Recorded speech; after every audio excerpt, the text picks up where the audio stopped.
This is Zero from Techdragon.info, and today we're gonna put the tech in Techdragon, I guess. Imagine that. I want to take a look at video cards. How do you replace your video cards?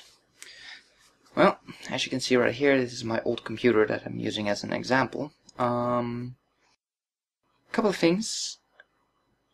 Take off any sweaters or shirts or anything that cause static electricity. You know which one I'm talking about. They just generate it whenever you wear them, and it's highly annoying. Yeah, well, it could potentially wreck your computer. I don't know about any confirmed cases about this, but why, take the risk? Just take them off, put something else on, doesn't matter. Second thing. The easiest way to do this is to put your computer on its side, which means unplug everything. You don't want to yank out your mouse or break any of the cables or anything, so just unplug it. Put it somewhere nice that you can just sit next to it, have some good light on it. You don't want to do this in a cramped space. Just take your time, take your room, everything. Third, after you've unplugged everything and you put it on its side, make sure you hit the power button. Why, you ask? Well, to make sure that the power is drained out of every single component. So if you turn it on, where's the power button? There, click. You make sure that everything is completely drained, because it makes a circuit and the energy goes through it, whatever remains in the computer, and it's gone. Keep that in mind. And last, touch something metal before you start. In this case, I have a metal case here, so I can just touch that. If you don't have a metal case, just look for something metal in the house, something big. Anything will do. Just make sure you're completely grounded out and all the static electricity is out of your system.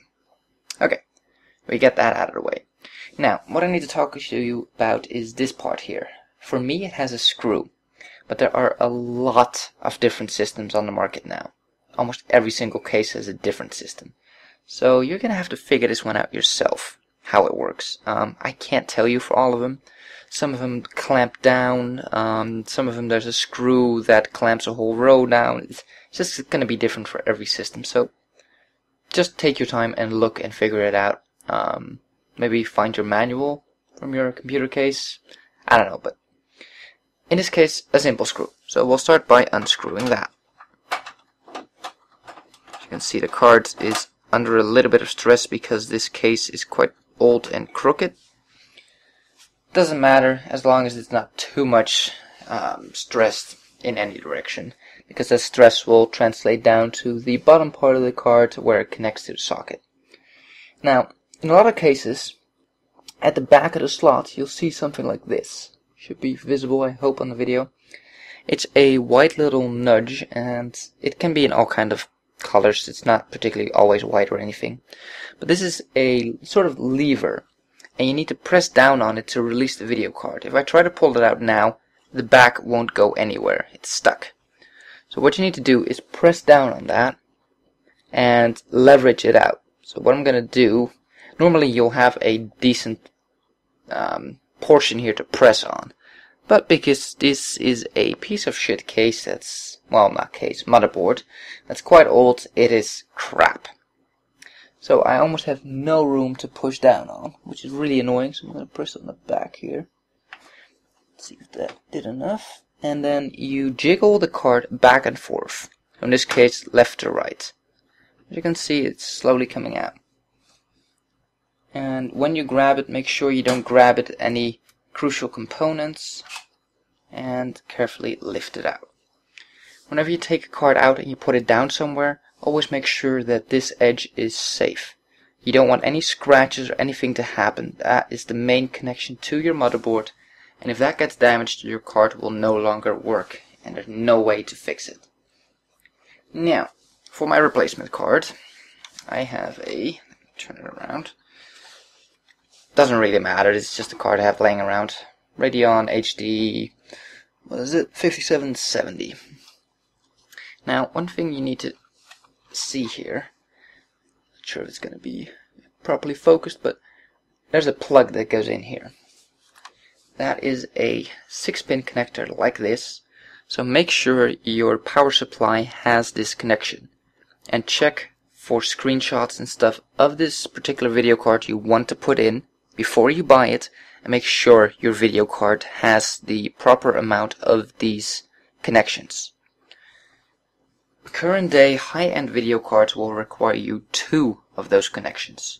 This one only requires 1, but that will require you 2. So keep that in mind, that you need to have a power supply that's not only powerful enough to run your card, but also has the proper connections for it. So, when you put your card in, again, always keep the gold-plated connection at the bottom of the card safe. You don't want to jam it in anywhere, hit something. So what you want to do is put your finger through here, in this case, so you can support the card as it comes in, and secure it on that side, so you can carefully put it into place and then slide it down. Always check, because right now I'm a little bit off here. Come on. I need to actually move up one slot. And with this, the one tip I want to give you is take your time. There's no rush. Absolutely no rush whatsoever doing this. And there we go. Now all you have to do is press it down until this lever falls into place. You plug in the cable, but in this case this is an old power supply, so it doesn't have the cable, so I'm using this as an example. So you plug in this, make sure it's connected if you have one of these instead of one that comes out of your power supply. It is possible, but you need to have a power supply that's powerful enough. And that's about it. You make sure it's secure. Double check if most of the gold is no longer visible. As it is right now, it's still visible. The little nook here on the left, you want to make sure that that's in the proper spot. You just slowly press down on it, and again I would say nudge it from either side to make it just a little bit smoother going in. Screw it down again. Then what you probably want to do, if at all possible, I would say leave your case open, plug everything back in. So put the computer like on your desk and plug everything in. Doesn't have to be neat, and all you really need is your mouse, keyboard, and screen. You don't need anything else connected at that point. Try it out. Boot up your computer and take a look at your fan. If the fan on your video card doesn't start spinning, you probably want to kill it with either the switch on your power supply or the button on the front, because something is wrong. If the fan doesn't work, check your cabling again. If it still doesn't work, you probably want to try the video card in another computer. See if it works over there. If it then doesn't work, you probably want to contact your manufacturer, because something probably is wrong, either with your system, the card, but that's a whole different program altogether, problem solving. That's about it. Tips: be safe. Just go slow. There's no rush doing this. Just be very careful with putting it in. Don't damage anything on your motherboard or on your card. Make sure it's all properly in. Then double check your cables if all of the ones that need to be connected are connected. And that's about it. If it all works and functions, you make sure it's secure with the backplate here. You screw it in, or you clip it in, or whatever the system is you're using. And you close up your case and put it back up. And hopefully enjoy your new video card. If you like this video, please give it a thumbs up. If you want to see more how-tos later on, subscribe to the channel. Thank you for watching, and I'll see you on the next one.